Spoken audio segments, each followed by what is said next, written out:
Hello everyone, welcome to back MC Study CSS platform. I hope you are doing well. As you know very well कि हमने public administration की series को start किया हुआ है CSS और PMS के लिए। ये बहुत ही इंपॉर्टेंट सीरीज है आपके लिए। तो आप यहाँ से नोट्स बना सकते हैं, अपने शॉर्ट नोट्स बनाएं चाहे लॉन्ग नोट्स बनाएं, डिपेंड्स अपॉन यू। यहाँ पर हम बात करते हैं, आज हमारा बहुत ही इंपॉर्टेंट लेक्चर है बेसिकली लाइन आइटम बजटिंग, और ये बजट की जो है फर्स्ट अप्रोच है। तो हम इसको आज डिस्कस करते हैं और लर्न करते हैं। बेसिकली ये जो एक ट्रेडिशनल बैकबोन है, एक रवायती जो है वो कह लें बजट साजी है। इसके अंदर होता है क्या, अगर मैं थोड़ा सा बता दूं कि कह लें कि अखराज एक्सपेंडिचर्स को जो है ना डिफरेंट काइंड्स में जो है वो तकसीम कर दिया जाता है कि उनके ऊपर फिर एक यूनिट के ऊपर स्पेसिफिक अमाउंट फिक्स कर दी जाती है। जैसा कि ये अगर एक्सपेंडिचर जो यूनिट के ऊपर खर्च किए जाते हैं, इनमें अगर देखा जाए तो सबसे पहले हम देख सकते सैलरीज है, क्यूमेट है आपका। उसके बाद अगर आप कोई सर्विसेज हैं, कोई सप्लाई है, तो सप्लाईज अगर कोई है तो इस पर जो है इनके ज़्यादा जो है वो, क्योंकि ये आइटम के ऊपर बेस करता है हर आइटम के ऊपर जो है वो अमाउंट जो है फिक्स कर दी जाती है। यहाँ पर चलते हैं, थोड़ा सा इसको देखते हैं। यहाँ पर कैटेगोरिकल अगर ऑर्गेनाइजेशन देखा जाए, budget systematically organised by expenditures categories, किससे जरिए जो बजट बनाया जाता है बेसिकली एक्सपेंडिचर्स जो है वो उनकी कैटेगरीज। अभी जो मैंने बताया था कि उनको आइटम्स के अंदर जो है वो डिफरेंट आइटम्स में तकसीम कर दिया जाता है, फिर देन उसको जो है क्या किया जाता है, उसके ऊपर जो है स्पेसिफिक अमाउंट फिक्स की जाती है। इसमें सबसे पहले अगर देखा जाए सैलरीज हैं, सप्लाईज है, इक्विपमेंट है एंड कॉन्ट्रैक्चुअल जो है वो सर्विसेज है।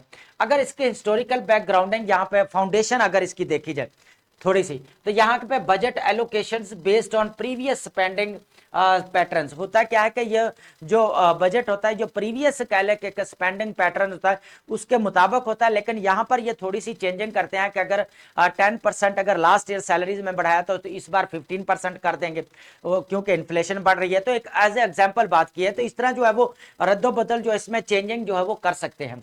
तो इस तरह है, विद इंक्रीमेंटल एडजस्टमेंट होती है and for inflation and changing needs. जैसे इनको जरूरत पड़ती है तो ये थोड़ा बहुत उसमें अप डाउन एंड करते रहते हैं। अगर यहाँ पे कंट्रोल एम्फेसिस की बात की जाए तो प्रायोरिटाइज क्या होती है, फिनेंशियल कंट्रोल होता है एंड अकाउंटेबिलिटी थ्रू। इस बजट का बेसिकली पर्पस ये होता है कि फिनेंशियल कंट्रोल तो होना ही होना, और भी सबसे ज्यादा अगर बड़ी बात की जाए तो यहाँ पर अकाउंटेबिलिटी जो है वो ये इंश्योर करवाते हैं। ये एक बहुत बड़ी बात है, तो इसके अंदर अकाउंटेबिलिटी जो है वो होती है। अगर यहाँ पर एक और चीज को देखा जाए, जितने भी एक्सपेंडिचर जो है वो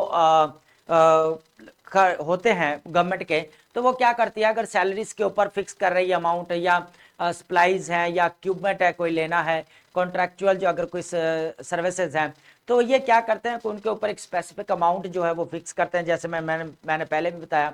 फिर ये क्या करते हैं कि अगर नेक्स्ट ईयर अगर वो चेंजिंग उसमें करना चाहते हैं तो कर सकते हैं। तो फिर इससे होता क्या कि इससे अकाउंटेबिलिटी इंश्योर होती है कि किस तरह प्रीवियस ईयर में 10% बढ़ाया था तो आप 15% है, क्योंकि इन्फ्लेशन है। तो वो अकाउंटेबिलिटी भी एक नजर आती है, किसकी बेस के ऊपर आती है, बेसिकली जो आपके एक्सपेंडिचर्स जो स्पेसिफिक ये डिवीजन करते हैं उसी की बेस पे जो है अकाउंटेबिलिटी फिर आती है। क्योंकि चीज़ों को जो है अगर डिवाइड करके उनको स्पेसिफिक अमाउंट फिक्स करेंगे तो अकाउंटेबिलिटी के उसके अंदर कोई कह लें कि फ्रॉड या करप्शन वाली बात नहीं होती। तो यहाँ पर इसका बेसिकली ये पर्पज है लाइन आइटम बजटिंग का। अब यहाँ पे हम थोड़ा सा इसको मजीद यहाँ पर देखते हैं, चार्ट के जरिए समझते हैं कि देखें। सबसे पहले यहाँ पर देखें, अंडरस्टैंड करने की कोशिश करें। एक्सपेंडिचर कोड्स अगर देखा जाए, ये हमारा क्या है, लाइन बजटिंग है, ठीक है।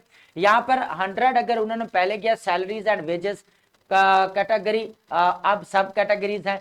तो 2011 में क्या था, ये था। लेकिन अगर कह लें कि 2012 में देखें तो ये बढ़ा दिया। इसी तरह अगर अदर ऑपरेटिंग एक्सपेंसेस देखा जाए तो यह देखें किस तरह जो है यहाँ पर कह लें कि कम है, लेकिन यहाँ पर इसको बढ़ा दिया है। तो इसी तरह जो है ये यूनिट है, ये आइटम्स जो लाइंस बनी हुई है, आइटम्स के ऊपर जो स्पेसिफिक अमाउंट है वो फिक्स की हुई है, और कैसे वो जो है 1 ईयर के बाद वो चीज़ों को बढ़ाते रहते हैं, ठीक है। तो वो ये कम भी कर सकते हैं या बढ़ा भी सकते हैं। तो इस तरह जो है इसको लाइन बजटिंग जो है वो कहा जाता है। अब हम नेक्स्ट चलते हैं, यहाँ पर इसके जो थोड़ा सा हम देख लेते हैं, यहाँ पर स्ट्रेंथ एंड लिमिटेशंस को देखते हैं। ये बहुत ज़्यादा इंपॉर्टेंट है। यहाँ पर अगर हम यहाँ पर देखें स्ट्रेंथ क्या है, सिंप्लिसिटी है, ईज ऑफ अंडरस्टैंडिंग, बिल्कुल जो है आसानी होती है समझने में कि हर आइटम के ऊपर अमाउंट फिक्स है तो इतने देने ही देना है। Familiar to administrators and stakeholders को भी बड़ी अच्छी तरह पता होता है। Clear spending on controls and oversights, detailed audit trails. तो ये बड़ा इंपॉर्टेंट है कि जब आइटम्स दे दिए गए उनके ऊपर स्पेसिफिक अमाउंट फिक्स कर दी गई है तो ये एक बड़ी सिंपलिसिटी और हर कोई इसको जो है इसको अंडरस्टैंड कर सकता है। यहाँ पर अगर बात की जाए लिमिटेशंस की, तो लिमिटेड इंसाइट है इनटू प्रोग्राम इफेक्टिवनेस। अगर प्रोग्राम बजटिंग के कंपैरिजन में इनको देखें या परफॉर्मेंस बजट के, ये थोड़ा सा डिफरेंट है ना।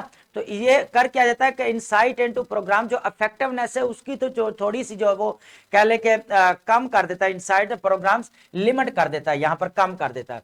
इनकरेज माइक्रो कह लें कि मैनेजमेंट को जो है वो ज्यादा ये इन्फ्लुएंस करता है। Lack strategic focus on outcomes and, उसके बाद ये जो है वो आउटकम्स के ऊपर ज्यादा इतना फोकस नहीं होता, बिल्कुल कम जो है वो स्ट्रेटेजिक फोकस होता है। इनफ्लेक्सिबल रोज, अच्छा इसके अंदर जो है इनफ्लेक्सिबल होता है क्योंकि रिसोर्सेज है। अब इस बार सैलरी को 10% दे दिए हैं, नेक्स्ट ईयर वो 15% कर देंगे, नेक्स्ट ईयर 20% कर देंगे। तो इससे क्या होता है फिर ये जो है वो इनफ्लेक्सिबल रिसोर्स एलोकेशन जो होती है, किसी आइटम के ऊपर ज्यादा पैसे जो है वो फिक्स कर दिए, किसी के ऊपर कम कर दिए, तो इस तरह होता है लाइन आइटम में बजट। ये हमारे पास क्या है, लाइन आइटम बजट।